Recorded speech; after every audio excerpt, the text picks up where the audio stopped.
All right. Hi, everybody. I want to say thank you to everyone for joining what I hope will be a lively discussion, and I'm confident it will. My name is Cheri Bustos. A little bit of background about me. I served in Congress for the last decade, just left office in January of this year. I'm from the state of Illinois. And before I went to Congress, I was a journalist for about 2 decades. I was an investigative reporter and an editor.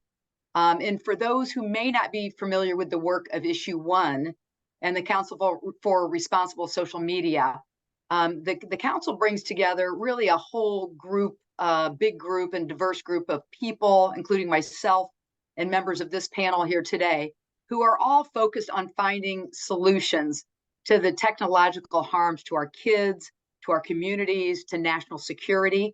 And the council is looking to elevate a bipartisan conversation and advance impactful, achievable solutions. A core issue for the council is the risks that social media poses to our national security, and that's what brings us to today's panel.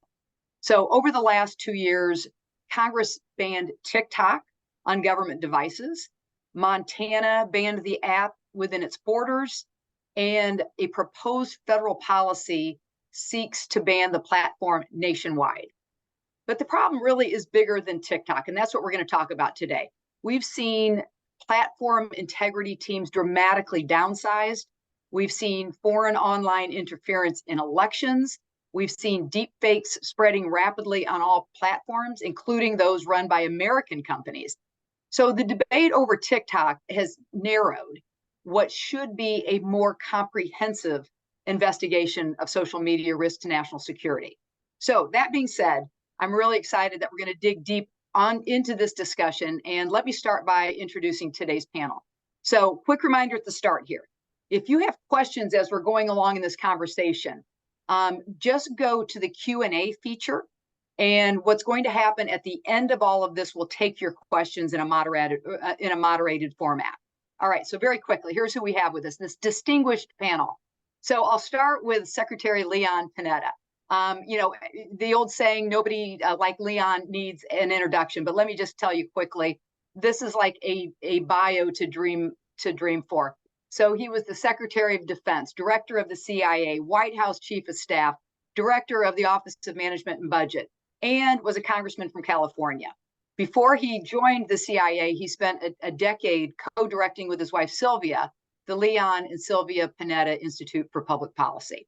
So welcome, Mr. Secretary. Next on our panel, we have Dr. Herb Lynn. He is a senior research scholar for cyber policy and security at Stanford University. Dr. Lynn's research interests revolve broadly around the policy implications of cybersecurity and cyberspace. Also, his work delves into the security aspects of information warfare and influence operations and their impact on national security.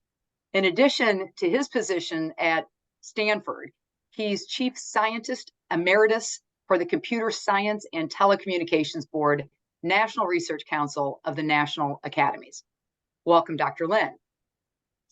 And our third speaker is Nicole Tisdale. She is a national security expert with 14 years of service at the White House National Security Council and U.S. Congress's House Committee on Homeland Security. She's an expert on cybersecurity, counterintelligence, foreign malign influence, disinformation, and election security. Ms. Tisdale is also the founder of Advocacy Blueprints, which is a national security consulting firm dedicated to empowering low-income and racially diverse communities to participate in the public policy process. All right, so what a panel. All right, we're going to take the next 40 minutes before we get to the Q&A part with some questions that I think will help us get to some answers that we're all curious about. So I'm going to start out with a question that's going to go to the whole panel. All right, so here we go. Do American tech companies have a responsibility to help protect American national security? So technology intersects with national security at a number of different levels, from nation to nation conflict to cybersecurity to impacts at the community level. So Secretary Panetta, I'm going to start with you then. If in your background, and we went over your bio, but you've presided over American national security as both Secretary of Defense and Director of the CIA. That said, how has the introduction of technology like social media impacted national security. Well, first of all, thank you for inviting me, and my tribute to the Consul for the work it's trying to do to educate the public as to the dangers here. Look, make no mistake about it. What's happening with this disinformation campaign is a threat to national security.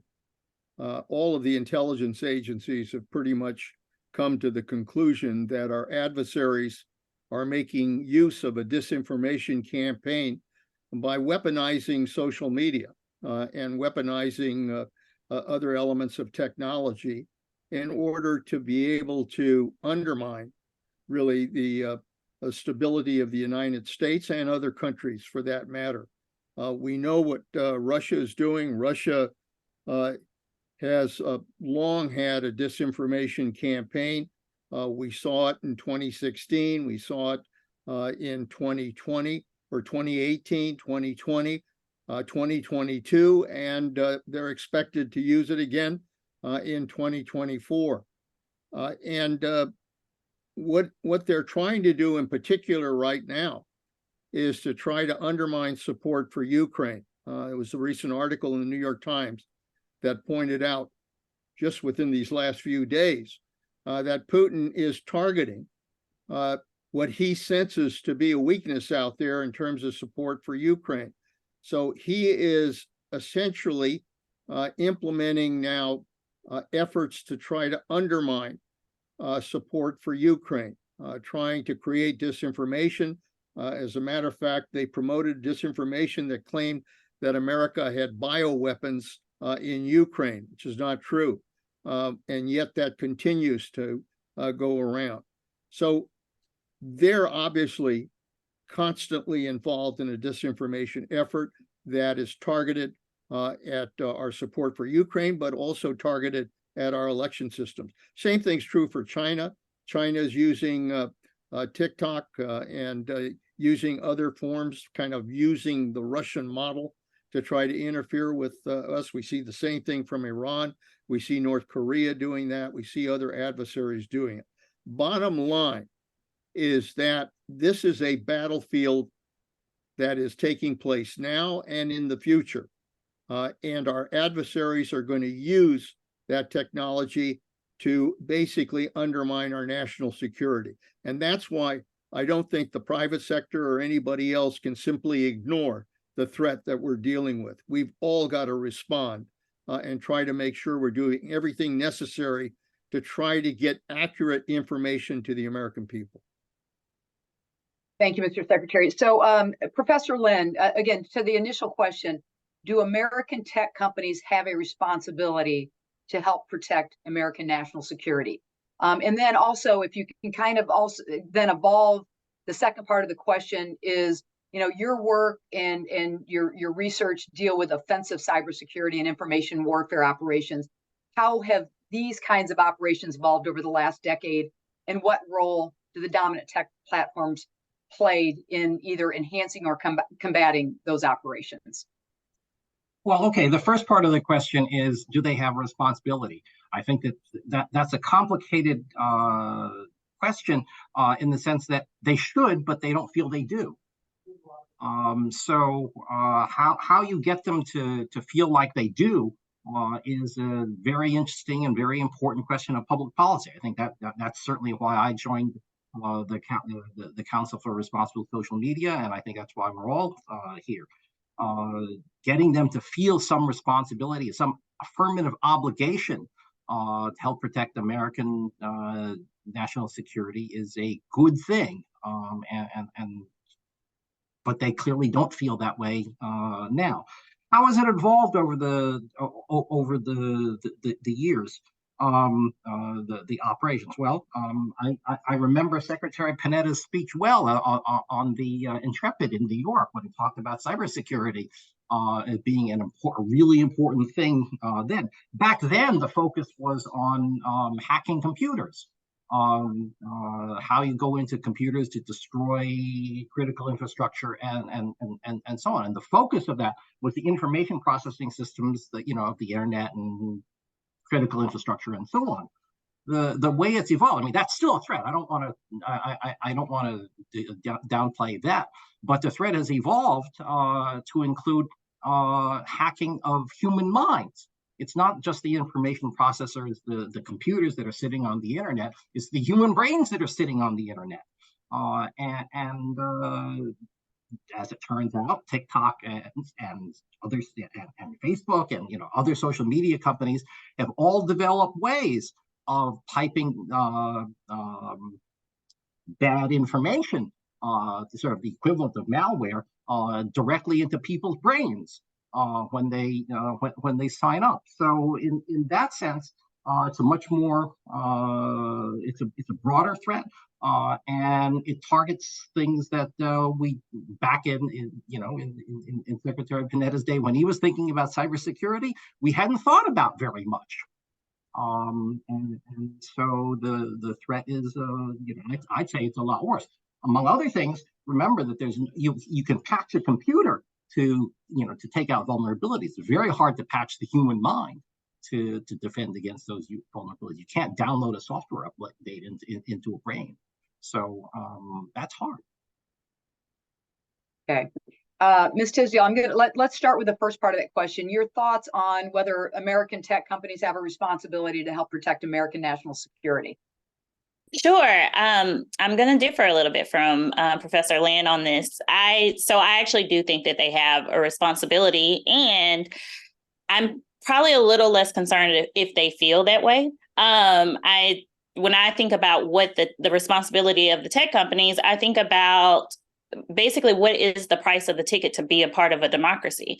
And the price of that ticket, where we have free ideas and a free market of ideas, requires you to also take into account what is needed to maintain that foundation. And so just like the best products rise in the social media companies, people get to decide if they want to use Twitter, formerly known as Twitter X, and Facebook. The same thing can be said about what needs to be decided to participate in this democracy as a whole. So not only do I think they have a responsibility, I think the whole idea that they're trying to separate, if they feel like they have that responsibility, isn't something that I give a lot of credence to. So one does not exist without the other. You can't have a free market and not believe in a free market of ideas too. Well, so let me stick with you for just a second. You've got this really interesting perspective as someone who's led national security work in Congress and at the White House, but then you're also someone who knows, from a boots on the ground perspective, about false information campaigns and how they play out at a local level, and especially in Black and Latino communities. So can you talk a little bit about how you think these vulnerabilities in our national security are felt at a local level or even a personal level? Yeah, that's a good question. So one of the things, the context that I always give to people is, when the executive branch, the White House and the CIA and all of the agencies came to notify Congress in 2016 that Russia had interfered in our elections, I was one of the staffers that was in that room. There were very few of us. And in 2016, there was this feeling of, candidly, just anger, where I felt, even then in that room, you're talking to people, you're talking to members of Congress, and you're telling them that a foreign adversary is now attacking our election security and our democracy. What we learned later from more congressional investigations is that the Black community was targeted more than any other community. And so when I think about this, outside of cyberspace, outside of influence operations, it would not be so much of a question if this was a kinetic attack or a physical attack, right? Like if we know that a state actor like Russia or the Chinese government is targeting groups of people, we respond accordingly. And we would do it without a doubt. So when I think about what they did in 2016, and then we see it again in 2018, 2020, what the influence campaign, the people who are being targeted don't have all the tools and the resources that they need. because the social media companies are not giving them those tools or those resources. And so you're asking the average American person to take on a state actor that is using your platform to conduct an influence operation, to conduct a form of cyber warfare. I think that's ridiculous. And so when we talk about, I think we should never separate the people who are being targeted from this with their capabilities and the tools that they have compared to the people who are creating these platforms and these social media companies in the first place. Secretary Panetta, back to you for just a second. You talked a little bit about, when you were Secretary of Defense, when you were Director of CIA, but if you can kind of go back in that time and think about how if there was technology like all the social media that's going on right now, how would that play out? Or maybe even your advice to the director of the CIA now or the Secretary of Defense now, and how best to deal with all of this from a national security perspective. Well, look, I believe that national security has to involve a public-private partnership in this country that recognizes the threats that are out there and is willing to work together. During the time that I was director as well as Secretary of Defense, I maintained a very close relationship to companies in Silicon Valley. There goes your... Yeah, I was going to say, this is the emergency test to blast phones nationwide at 220. You can just shout over it, Mr. Secretary. Well, that's what I'll do. Hope for the best. I really tried to maintain a relationship with companies in Silicon Valley and in the high-tech arena. And as long as we kept our relationship confidential, which I think is important, they were very cooperative. Cooperative in going after terrorists, cooperative in going after those who threatened our country. And that was extremely important to our ability to be able to not only determine where the threats were coming from, but also to work with the private sector in order to make sure that we take steps to prevent it from happening. And the same thing, I think, needs to take place today. We need to have a stronger public-private partnership. These companies can't walk away from their responsibility to national security. Of course, they have a business. Of course, they're interested in trying to sell whatever product they're producing, but they also have a vital interest in the national security of this country. And for that reason, I think they do have an obligation to try to take steps to make sure that disinformation is not taking advantage of whatever tools they're producing to try to disinform the American people as to what's happening. I think that what is needed here, very frankly, is a combined task force between the public sector, the intelligence agencies, the defense agencies, and the private sector, working together to determine what steps do we need to take in order to protect the public from disinformation. And are you picturing out of that, Mr. Secretary, ideas for legislation then that would have to be passed through Congress and signed into law? Is that what you would picture out of this task force, or what would the end game be there? Well, my sense is the first way to approach this is on a voluntary basis, trying to get people to participate in the challenge of dealing with this issue and determining just exactly what they're willing to do and what they can do. We know that, for example, I think it was the X platform went ahead and dismantled teams that were focused on disinformation. We ought to try to prevent that kind of dismantling from taking place. We also know that TikTok operations are continuing to step up, and we've got to be very aware of just exactly what they're doing to try to present disinformation. I think a voluntary task force probably put together by the President of the United States, would be an effective step in the right direction. If that doesn't work, if there are those that are unwilling to participate, then I think you do have to look at legislation to try to make sure that we're doing everything necessary to protect our country. Okay, thank you. Just a reminder to everybody in the audience, there's the Q&A space where you can type in your question. And we will get to that after we're done with this part of our panel. So let's take a look at deep fake technology and other AI tools that have become more accessible, and especially, you know, you look at the last year or so, where we all know how to find artificial intelligence tools that are out there. So I'll ask this of everybody. I'm going to start with Professor Lynn. You can start with your answer, but I'd like everybody to answer this. How have you observed these technologies being used by foreign adversaries online? Professor Lynn, let's start with you. Well, I mean, the deep fake tools are being used to create more and more authentic pieces of information, pieces of content that are that look more and more realistic, although fake. And there's a long history of course, of providing misinformation to the public, and this is just another way of doing it. When you can edit images and sound and so on, to sound like that person A, you know, is really saying it, where person A didn't really say those sorts of things.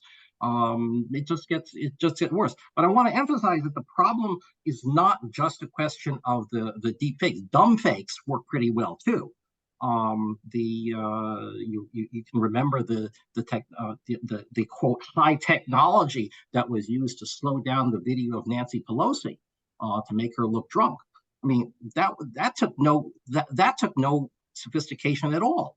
And yet look at all the people that it pulled in. So I'm very worried about deepfakes and so on. But I gotta emphasize, it's just another step. The dumb fakes work pretty well too. Are there any other specific examples? And even I don't know if you want to get into this in this part of the discussion, but specific foreign adversaries. You know, is it China? Is it Russia? And any other examples that you are aware of that have disrupted our democracy, specifically from some of our foreign adversaries as it pertains to AI and deep fakes? Well, I can't give you specific examples of that, but that could well be because they did it so well that I couldn't detect them. Oh, goodness. Nobody could detect them, right? You just don't, you never know what the other guy has been successful at hiding. So, you know, I think the answer is we don't know. Well, we certainly have uncovered various schemes and so on for them to do less sophisticated stuff. I mean, that's what the various congressional investigations were all about and so on. And so we actually have a long track record of their not covering their tracks very well at the beginning. Now, they've learned and we're learning too. So, and deepfakes are another tool in their toolbox to make them more effective. Ms. Tisdale, what have you seen as far as technologies used by foreign adversaries online that you can talk with us about? I think Herb is right that we haven't seen them at scale, but one of the things that I want to encourage us to think about is we don't always want to be in a reactive space when we're talking about influence operations and disinformation, right? And so one of the things that CNN was able to uncover last month is groups that are affiliated with the Chinese Communist Party created these AI images. Really, it seems almost like a test balloon getting ready for 2024. So they were images of the Statue of Liberty holding a gun. There was another image that showed a Black man in a car that was shot up with bullets that said Black Lives Matter. Testing out those kind of images and seeing that those images were created, we know they were AI, but it was some key signs that were in there. The Statue of Liberty had 5 fingers, right? So it's we knew that it was AI, but you're looking at it and you're like, why are you all doing this? Like, if it's not getting a lot of engagement online, what's the point? And I would say, like, an influence operation, you don't want to wait until November of 2024 to start an influence operation, right? So you put this stuff out, you see, can you get some engagement? And those images specifically weren't on TikTok. They were on Twitter. They were on Facebook. They were on American platforms.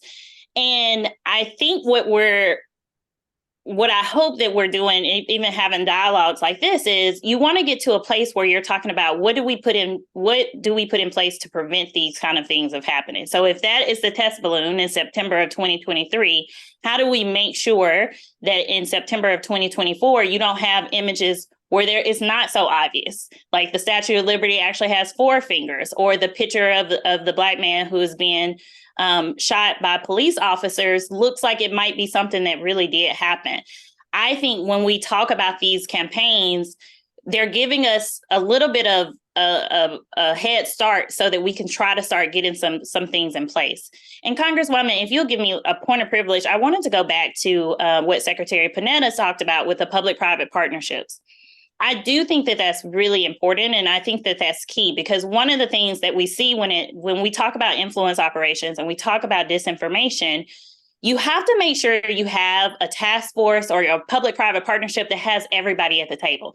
Too often, and we see this, where we will have the tech companies or we'll have the government agencies, and then we don't have people that are not necessarily in a place where they have the technical expertise, but they have the subject matter expertise for what is fueling the influence campaigns, right? So when you talk about who should be on this task force, it's not just the people with the technical expertise, it's the civil rights organizations, it's the civil society organizations, because they are the people who are dealing with the folks who are being targeted directly, but they also understand how this information is being disseminated, what is being done to address those underlying issues, because most of the disinformation that I think we're going to see in 2024 is not going to be false. It may not even be misleading, but it's going to matter who it comes from. These communities need to understand and know the source of this information, because a message of Black Lives Matter from China is very different than a message of Black Lives Matter from the NAACP. Great point. It's a great point. And as you know, as we all know, who is sitting around that table matters a lot. Yeah. That's an outstanding point. Mr. Secretary, so same question. How have you seen the AI tools, the deep fakes used by foreign adversaries? And you might have some more inside information than the rest of us do on that. But what have you seen along those lines? Well, look, I think all of us recognize that that we're living at a time where, because of modern technology, the ability to spread disinformation has increased multifold. And, it's happening everywhere. It's happening in politics. It's happening from our adversaries who are trying to influence our decisions. It's happening by virtue of, even those in the private sector who are trying to take advantage of social media in order to advance their own position. So we're living at a time when modern technology, which is continuing to develop with AI and all of the other technologies that are developing, where it's happening very rapidly and very fast. And the problem is we're always playing catch up. What we've got to do is get ahead of this rather than behind it. And what we have to do is try to find a way to make sure that the public knows what's happening, what's taking place, and the kind of disinformation that's being provided. Look, there are examples from North Korea to Russia to China, but there's also, Cuba gets involved in disinformation. Venezuela gets involved in disinformation. This is a rampant problem, because countries are using their capability in order to promote disinformation that basically promotes their particular viewpoint. I'm not quite sure how we get ahead of this. I do think very strongly that we do need this public-private partnership.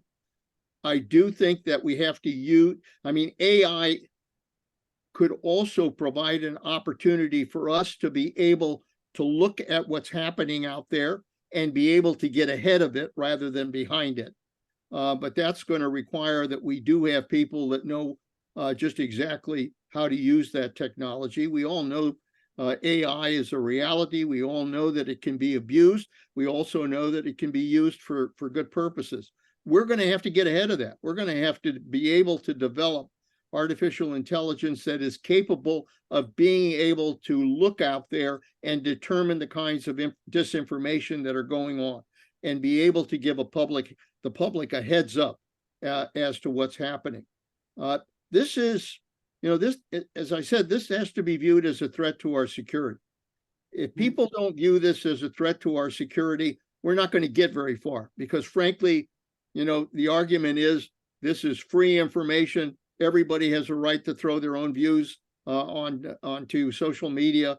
Otherwise, you're impacting with our freedoms and our rights to be able to express ourselves. I get the arguments. But if those arguments are providing a framework to basically promote disinformation, to promote lies, and to undermine the stability of our democracy, then damn it, we have to take steps.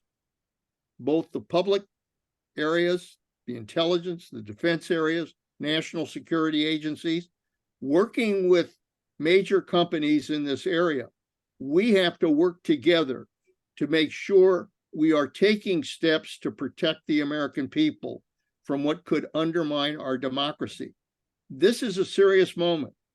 And we can go one of two ways. We can basically back off and let this go its own direction and hope that people are smart enough to understand what they're seeing. But I think it's going to require more in terms of being able to protect our democracy from those that would abuse it.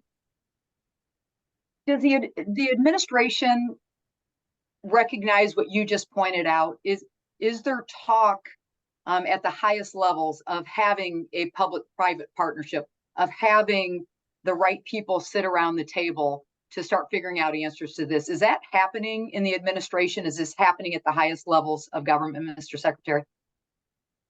Yeah. I know there's concern. I know that the intelligence agencies are very concerned about the use of these technologies and the impact that it has. I hear about it all the time from my colleagues, former colleagues in the intelligence agencies. We know that there are steps being taken by national security to try to protect from the kind of disinformation that undermines our position on Ukraine as well as other areas. We're aware of what is taking place. But I think the effort to try to better coordinate the effort to deal with this still has not really moved very far. And I think it is important to put this on the national security agenda at the White House as to what steps need to be taken in order to protect this country. We're going into an election year. We've already seen the kind of disinformation that's out there. The European Union is trying to take steps to try to develop standards that can protect their people from this kind of abuse. I think we've got to follow that same kind of example and do the same in this country. We started out. Yeah, yes, please, Ms. Tisdale. So I just finished up at the White House last year, and we were having these conversations, as Secretary Panetta alluded to as well. I think one of the things, especially for people who are in the audience, there is a reluctance to set up these kind of commissions if you don't think there's going to be buy-in, right? You have to, there are all these people that need to be at the table. And when you're talking about a task force, when you're talking about all of these voluntary mechanisms, you don't want to throw a party and nobody come. And so even as listeners are out there, it's like the administration is not going to roll out something like this if they're not getting signals that this is something that is going to be well received and people are going to participate. Because I think also from the national security perspective, and especially all of us being experts in that area, there's a reluctance, right, for the national security apparatus to go too far down this road by themselves. I think what we see now is we all agree something needs to happen, but we do know the history of our country as it relates to the national security services, the intelligence services. Sometimes they do get out of line, right? And we also have to make sure that what we're doing today doesn't put us in a place where we're going to be where communities are going to be feeling those impacts for decades to come. So you want a private partnership, but you have to give signals that if you set this up, people will participate. And I think you're probably going to get to this, Congresswoman, too, but it's trying to balance incentives versus requirements. And so having a public-private partnership only works if that partnership piece is at the forefront. Yeah, so let's stick with you for just a second then, Ms. Tisdale. So we started out by talking about TikTok, and obviously there are concerns, and they're founded concerns. But if we just focus on TikTok, and that's what's been done legislatively, and just look at that as far as addressing national security threats on just that one platform, what are the dangers of that versus taking a more comprehensive approach and looking at all of social media? We're going to miss the mark. If we only focus on TikTok, it's like a dam is leaking in multiple places and we're going to just fix one of the holes. That is not going to be helpful. We've seen it as recently as last week. TikTok found out about this covert operation on their platform. And so they were able to pull down all of these accounts, take down all of these posts. But then you look at the amount of people in Ireland that use TikTok versus Facebook, it's not even a comparison. And so I think it is for Congress's part, and also folks in the national security apparatus, I know what is at stake with China and the People's Republic of China. But directing this conversation just to that single platform instead of talking about comprehensive privacy, comprehensive data reform it's missing a mark in a very serious way, and it's not going to make anything better. Professor Lynn. I associate myself with Nicole's comments.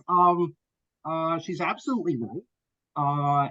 And going after TikTok is one thing. I can certainly imagine many things that I don't like about TikTok's operations in the United States, and I would like to put a stop to them. That said, those operations are not any different in character than a lot of other things that American social media companies do. So it's really not clear that it's going to have that going after TikTok and stopping there will have any effect at all. Now, I mean, to use it run or something like that, and to see if you can get your ducks in a row. But of course, it's easy to beat up on Chinese companies. It's not easy to beat up on American companies, and that's where the rubber meets the road. I also point out that as much as I am a fan of public-private partnerships. Here, there are groups in the United States, political factions and so on, who actively benefit from this chaotic information environment, and those are the people that you would expect to resist such a thing, when they like the idea that Russia is echoing their talking points. There are domestic groups that like the idea that Russia goes out and amplifies them. And that's, it's not clear that that's international security. I don't have any idea how to go after, how to address that problem. Okay, thank you. Mr. Secretary, same question. A comprehensive approach, just TikTok. I'm guessing we're all going to be on the same page on this, but your thoughts on that? Yeah, no, I look, when it comes to protecting national security, it doesn't make a hell of a lot of sense to just focus on one threat and not the range of threats that are out there that endanger our democracy. So it has to be comprehensive. It's got to deal with the full panoply of technology that's being used to spread disinformation. I can't tell you how important this is to our ability to maintain a stable democracy. Because what we've seen happen over these last few years, what Russia has done to interfere with our election process, what China is doing in terms of using their technology, what other countries are doing to basically penetrate our security in some way. The fact is that we're seeing major threats to our security that to this point have not really effectively been dealt with. And so right now, as new technologies develop and as AI develops, what's going to happen is this stuff is going to multiply 100-fold. And as you know, my greatest concern is that we're going to be so behind the ball and not, you know, we're going to be playing catch up to try to deal with this, that by the time we finally do something about it, it may be too late. That's the problem. And for that reason, I think it does have to be, it has to be prioritized. You know, at the Defense Department, we spend a lot of time making plans for the different threats that are out there, but we develop plans. We develop approaches to how we're going to deal with threats. This is a threat. And what we need to do is to develop a plan as to how we're going to deal with this potential threat.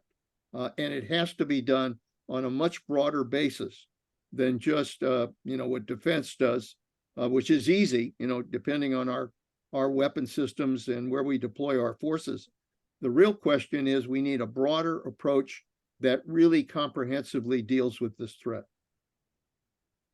You had we're down to the last 5 minutes. Oh, go ahead, Nicole. Nicole. I think it's Lynn. Sorry, you go, Lynn. Oh, okay. Sorry. And just to underscore Secretary Panetta's comments, that threat is not limited to TikTok, right? It includes. I mean, I'm going to put it right out there. It includes other social media companies, some of which are American. Right. We've got 5 minutes until we're going to the audience's questions. So I'm going to ask each of you. You've been very solution oriented, and I think that's great. You've talked about public-private partnerships. You've talked about this task force, kind of this roundtable discussion. Secretary Panetta, you mentioned the EU doing some things right. Let's take these last few minutes, and if you could each take maybe a minute and a half, 90 seconds each, and talk about further solutions to the threats to our democracy through social media. What else should we, as Americans or American government, be doing to address this? We will, Secretary Panetta will go to you, and then Nicole, and then Professor Lynn. I really think it has to begin with informing the public about the danger we're talking about. I mean, you know, there's a few of us that have raised the concerns that know what the threat is all about. But I would wager to say that the average citizen out there in the country is not aware of what we're talking about. And I think probably the most important step right now is to increase the education effort to try to make clear to the American people the threat that's out there, and that has to be done credibly. It's got to be done in a way that wakes up this country to what we've just been talking about. Is this like a public service campaign where you've got the ad agencies and clever people figuring out how to communicate this? Is that what you're picturing? I don't, you know, I wouldn't put that on the shelf. I would consider that, but I think the ability of the intelligence agencies, the CIA, the national security agencies, to be able to do reports as to what's going on out there, and the kind of disinformation. We've talked a little bit about it, but I think there are a hell of a lot more examples that can be used. We need to make news. We need to say why this is a threat and why we need to do something about it. And I don't think we're there yet, very frankly. I think, in the range of priorities of the things we're dealing with, from Ukraine to China to all of the other threats that are out there, this is somewhere down on the list. We need to raise the priority of attention on this issue if we're really going to do something. I mean, for the president of the United States to act, to really be willing to take a task force, he's got to know that the American people are really concerned about this threat. And I think our first priority is to wake up the people to the threat we just talked about. Got it. Nicole, Tisdale. I would agree on all those points. I'll start with Congress. I think we have to have legislation. I say this to folks all the time. The executive branch cannot implement laws that don't exist. The courts cannot interpret laws that don't exist. I am an attorney. I worked in the legislative branch. This is how this process works. And I think even when we say comprehensive social media regulation, even if we have to piecemeal it, I'm fine with it. Because what we cannot do, we have been in this state of indecision and not moving for what feels like an eternity, but at least since 2016. And so we've got to get this ball and we've got to move it. The other thing that I would really encourage, I don't think Congress is getting all the information that they need in a way that they can share with their constituents. And so when we talk about legislation, I think we also really need to look at our notification requirements. So the Department of Defense, our intelligence agencies, they have notification requirements to tell Congress when they're doing covert operations and clandestine operations. But there is no mechanism for when we alert, when Congress is alerted to an influence campaign. Of course, that information is going to be classified, but then how do we get this information declassified so that we can make sure the public knows, right? Because that is who is actually under influence. So it's not enough for us to just be talking about these in our classified settings in our silos. And then the last thing is, this goes a little bit to what Secretary Panetta is saying. Y'all, we have to remind people that democracy is working. I talk to people a lot when I'm not talking about national security and I'm talking about the importance of participating in our civic process. I think the American people are forgetting when you feel like everything is going wrong, you forget about the things that are going well. These influence operations are increasing because our political power is increasing. You target America because America has the most consistent democratic process. So no matter what happens with some of our racial, social, and societal grievances, our democracy gives us a process to correct those ills. And while it's not perfect, it is a process. And within China and within Russia, they don't even have these processes.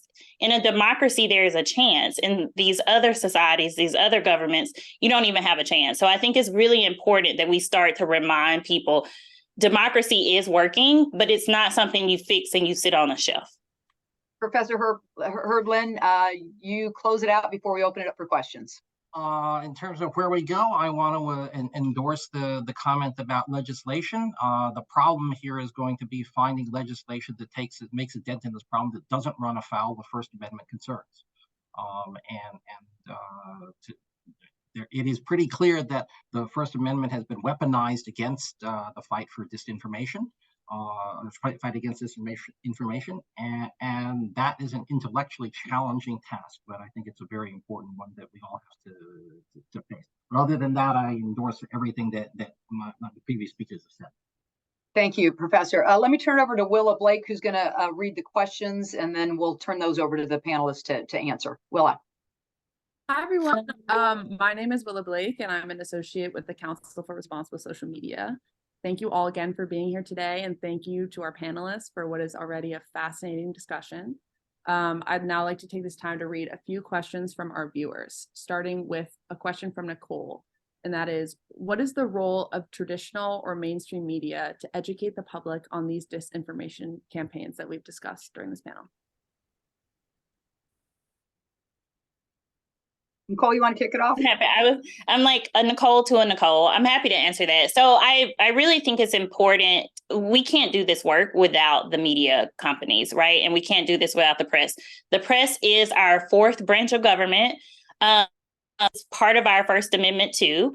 And so the role that they have, because all of the communities that are part of these influence, that are targets of these influence operations, they don't, historically, they can't always trust what government officials, what national security officials are saying. They also are not in a place where they trust the people who are running the tech companies.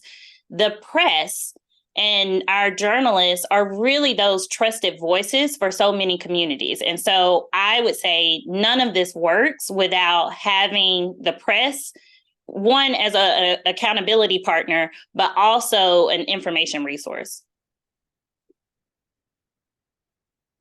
Professor or Mr. Secretary? You know, responsibility. the big problem right now is credibility. We don't have a hell of a lot of people who can speak with credibility. I mean, there's a lot of distrust out there.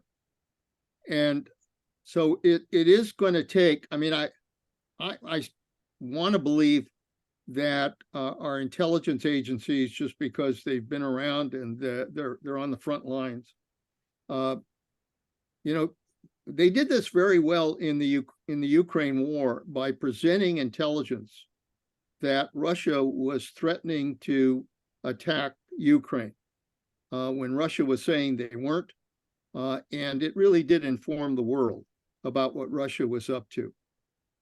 I think perhaps making use of some of the intelligence we gather, you know, protecting sources, of course, but doing that in a way that tells the American people the kind of things that our adversaries are up to that are targeting our national security. I think that would help the credibility.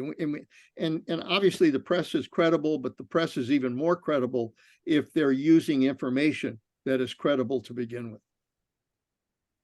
Professor, anything to add? Nope. Okay, Willa, next question. Our next question is from Galila, which is, we hear sometimes about the need to pre-bunk false or purposefully manipulative information online. The question is, does that work? Is there a way for positive, accurate information to stand out in the flood of mis and disinformation online? Let's start with the professor. Pre-bunking has been shown to work in many cases, not all cases, but it does require you're knowing what the fake information is that's going to come down the line. It's not just a matter of telling what the truth is. It's some pre-bunking is something along the lines of, you're going to hear the following, the following lie. Don't believe it. That means you need to know what the lie is, and so that's a hard thing to get ahead of entirely. But there is evidence that it helps. And I'll go ahead. I'll also jump into to Lynn's point, there's evidence that it works. One of the things that I've had a little bit of success on, especially as it relates to AI, is trying to pre-bunk techniques, not just information. And so talking to people about deepfakes, the best example I have right now is a music video from Kendrick Lamar that has over 41 million views. It also is a part of his tour campaign and his worldwide tour. And it is a really good deepfake. And it's so much easier for me to have a conversation with people about deepfakes now with that video as an educational tool that is also a form of entertainment than showing up in 6 months from now and trying to debunk a video's content where someone has said something that is not true. And I'm also trying to educate and introduce the idea of a deepfake. And so when we talk about pre-bunking, I think we have to also be open to the idea that we might need to pre-bunk some of the sources and methods, even when we can't pre-bunk the disinformation itself. All right, I'm going to go back to the questions, Willa, because we're down to 5 minutes, and I want to make sure that we get more questions in. Sounds good. We have a question from Gracie, and this question's for Secretary Panetta or anyone else who wants to speak to it. We know that the Department of Defense has announced the establishment of a generative AI task force to explore using these kinds of technologies in both defensive and offensive national security campaigns. Do you worry about the U.S. government engaging in these kinds of disinformation warfare campaigns against our adversaries? I worry about what can happen with AI. You know, I know we're looking at AI for its potential, but as the debate around AI has pointed out, obviously there are things that AI can do that can be of benefit to society. But there are also things AI can do that can be destructive, and particularly in the defense area. And the kind of uses we make of AI, if they're not controlled, if we don't have ways to make sure that we're in charge and not AI's in charge, we've got to be very careful about those uses.